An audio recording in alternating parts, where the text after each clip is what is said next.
సంస్కృతి విద్యాలయంలో 2వ తరగతి చదువుతున్నాను. నేను చెప్పబోయే అంశము నెమలి గురించి. భారతదేశ జాతీయ పక్షి నెమలి. ఇది చాలా అందంగా ఉంటుంది. ధన్యవాదములు. నా పేరు గౌతమి. సంస్కృతి విద్యాలయం 2వ తరగతి చదువుతున్నాను. నేను చెప్పబోయే అంశం నెమలి గురించి. నెమలికి అందమైన ఈకలు ఉంటాయి.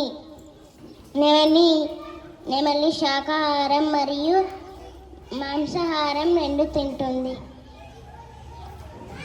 నా పేరు చైత్ర. నేను సంస్కృతి విద్యాలయంలో 2వ తరగతి చదువుతున్నాను. నేను చెప్పబోయే అంశం నెమలి గురించి. నెమలి వర్షం సమయంలో పురిపుతుంది. నెమలికి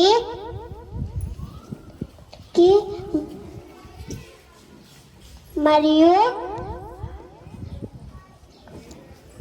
ఆకుపచ్చ రంగులో పింఛం ఉంటుంది. ధన్యవాదములు. నా పేరు వంశీ. నేను సంస్కృతి విద్యాలయంలో 2వ తరగతి చదువుతున్నాను. ఈరోజు నేను చెప్పబోయే అంశం నెమలి. శ్రీకృష్ణుడు నెమలి ఈకని తలలో ధరిస్తాడు. నెమలులు ఎక్కువగా గడ్డి మైదానాల్లో నివసిస్తాయి. ధన్యవాదాలు.